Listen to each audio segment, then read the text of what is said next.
Oh, son of a gun. Oh, they did it. They finally did it. Hi, I'm Title Pending. Welcome to a devlog to finish. An update on the beginner course that we're trying to make, me and Jebediah. Now, the reason why I have this up here is because when I was writing out the tutorial here, scripting it out, showing you some behind the scenes where I'm writing every word that we say, I talked about like why we chose GDScript over C# somewhere. Well, that's not the point. The point is that originally we didn't use it because C# just simply wasn't ready at the time that we started wanting to do this tutorial series. And a lot of Jebediah's work in Godot is related to using GDScript. However, that is changed because, as you can see here, Godot 3.2 is coming out pretty soon, and it's got a new C# support. This support's gonna be pretty awesome. Again, it was one of the things back in July 12th when me and Jebediah were talking that wasn't there yet. However, it's now going to be something that we can also use on Android. There'll be Android support as well. So given the fact that C# will have Android support, it's going to be coming out in the next couple of months, probably looks like November or December, more than likely next year. And the rate that it is taking us to make these darn tutorials and type out everything we say to make really good, clear tutorials that will be good for other people who English isn't their first language. Son of a gun, I might as well just delete all of this right now.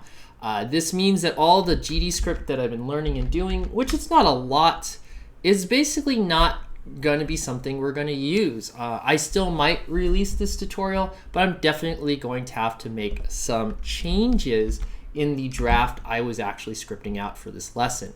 And it's not too bad, but moving to C# is going to be very beneficial, I think, for everybody. One of the big reasons why I want to move to C# is that upon survey, I do have enough people that are interested in game development who want to learn C#. One of the primary reasons for their interest in C# is they don't want to be stuck with one engine.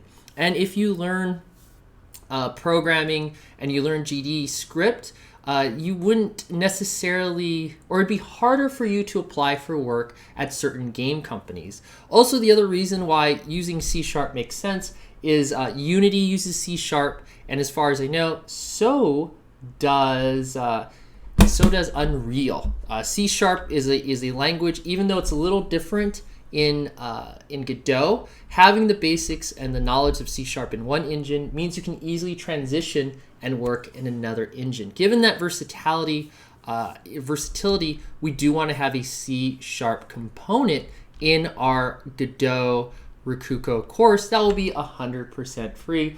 So I'm so sorry. This means another delay because, again, moving things over to another language, C# will take more time, so forth and so on. So just giving you there. So again, I just want to show this that we have been working on stuff.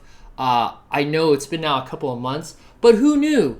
Writing out everything, checking your logic and your grammar and everything else related to making this kind of like a document and more like a book and an actual course would take time. Okay, so guys, I just want to do a quick jump cut in here to wrap up this video and to say that after asking the Godot Facebook community, the Facebook group, thoughts about this whole switch between C# and or GDScript because of Godot 3.2, I've kind of done a double take. I'm taking back. So what I'm going to do is I'm going to do a second video, and I'll put a link somewhere here that will talk about like why I like GDScript. I still do, why I was on the fence, and kind of share what's on the Facebook group. So if you don't have Facebook, you don't have to log in there. And that's what I'll talk about in the second part of this, okay? So insert catchy phrase here. I wish you the best, of course, on your projects, and I hope to see you in the next video. All right, I'm going.